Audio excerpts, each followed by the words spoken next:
Greetings, fellow bloody walkers. Guy here for These Bloody Streets. We're back in London and we are going to get medieval. Today we'll be exploring St. John's Gate in Clerkenwell, the London headquarters of the chivalric order of the Hospitallers of St. John of Jerusalem, also known as the Knights Hospitaller or simply the Hospitallers. The Knights Hospitaller are a religious order that dates back to the 11th century. Several decades before Pope Urban II called forth a crusade to liberate the Holy Land, a group of merchants from Amalfi founded a hospital in Jerusalem dedicated to St. John the Baptist. The merchants' vision was for Augustinian monks to use the hospital to treat pilgrims, the sick, and the poor. The monks employed a unique practice of treating anyone who needed their help regardless of race or faith. But the monastic order would soon morph into something very different than simply providing medical care.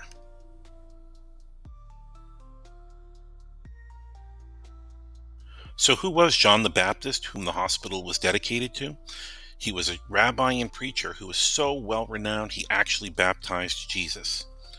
John was also very vocal about what he believed were and were against God's law.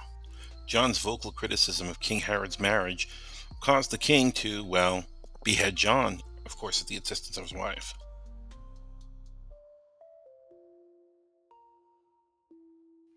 After the First Crusade ended, monastic military orders became all the rage. After all, someone needed to protect pilgrims on their way to the newly acquired lands turned Crusader states in the Holy Land.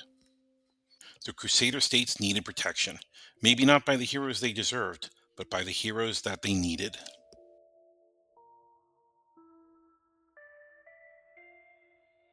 Some hospitallers must have used St. John's wort to heal the anxiety and depression that came with that last requirement. But the order was still a novel idea. Knights that could both kick your ass and also heal it. The order continued to amass wealth and worldwide influence. After Jerusalem fell in 1187, the Hospitallers remained in the Holy Land.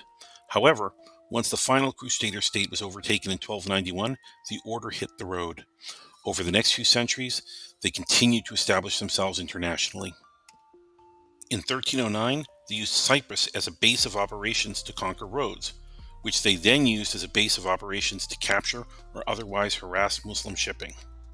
The party in Rhodes came to an abrupt end in 1523 when the Turks laid siege to the island, thus ending the last Crusader outpost in Asia Minor.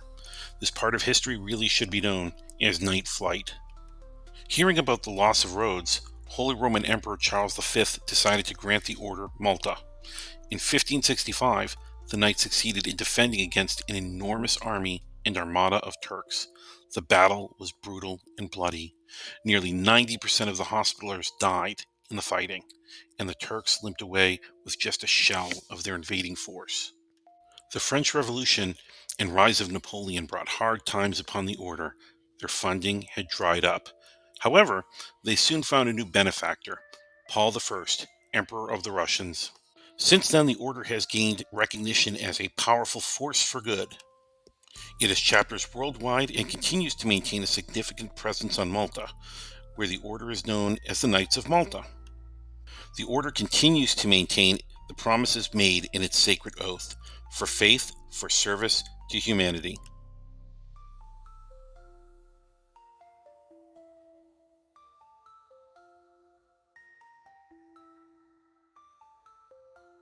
With royal permission from King Henry II, in the 1140s the Hospitallers set up shop in modern-day Clerkenwell, an area of London close to Smithfield. The priory was consecrated by the Patriarch of Jerusalem in 1185. Founded by a Norman baron, Jordan Brisset, the priory performed its good works while also prepping English knights for fighting in a crusade. Unfortunately for the order's finances, the Hospitallers were, well, a bit too hospitable. Knowing the order's reputation for taking good care of those who entered the priory, the Hospitallers became a hotel of sorts for the elite, including the infamous King John, who stayed on the Knights for a bit, as did Edward I and Henry IV. Naturally, not being able to turn away guests, the order's finances were complicated to say the least. But donations kept pouring in. Times were good for the Hospitallers, but those good times would not last long.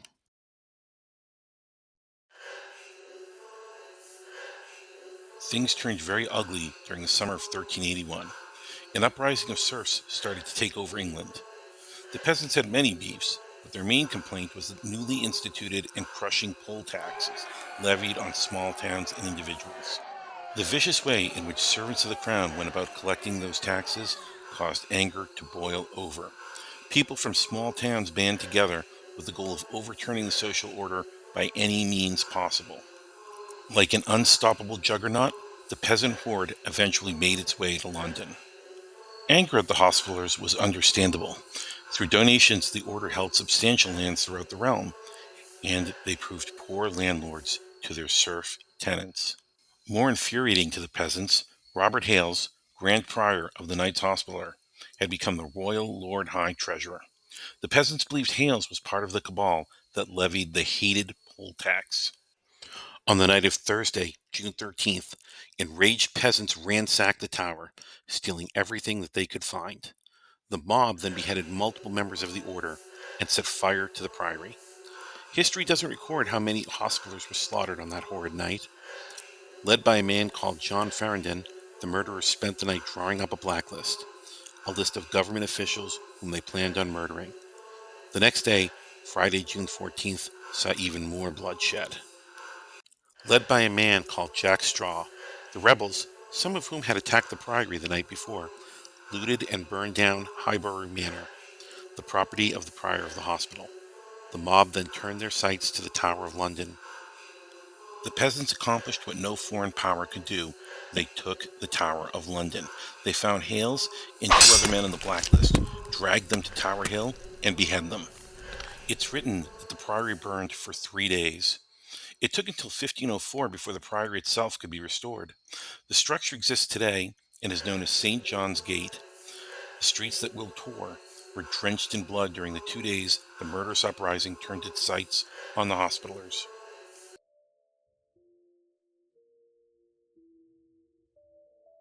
Sadly for the order, notorious bastard and Dom DeLuise look-alike, King Henry VIII, turned away from the Catholic Church. While Henry had originally been a protector of the order, once he was sans Catholicism, he disbanded the Hospitallers and took control of their financial holdings and lands. The remains of the priory became the office of the Master of the Revels, the guy who reviewed and approved plays for public consumption. Shakespeare spent many days in the building, pleading the case for his works to be performed before the public. In the 1700s, the Priory building was demolished, but St. John's Gate took on many new lives, like a coffee shop, printer, and tavern. Incidentally, the tavern was a favorite of Charles Dickens. In the 19th century, admiration for the order's mission was rekindled. Under royal charter, Queen Victoria created the most venerable Order of St. John and St. John's Ambulance. To this day, the King or Queen of Great Britain remains the royal protector of the order.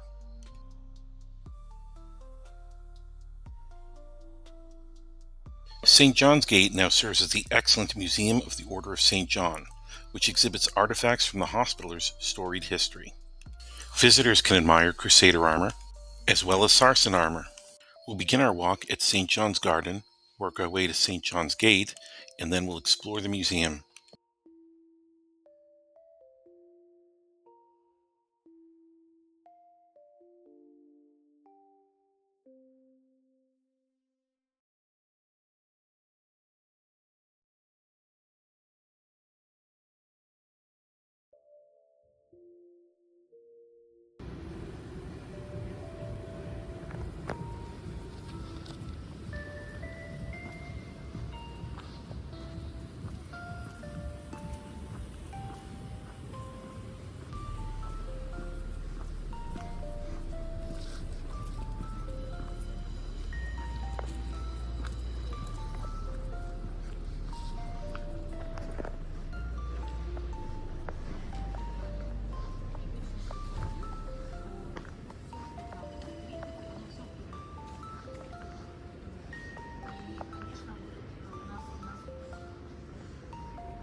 Thanks so much for watching. If you enjoyed this video, please hit the like button and subscribe. Leaving a comment helps with the algorithm, so we'd really appreciate hearing from you. If you'd like to help us make more videos, please consider shopping at our merch store. The address is in the channel description. Thanks again, and we look forward to seeing you next walk.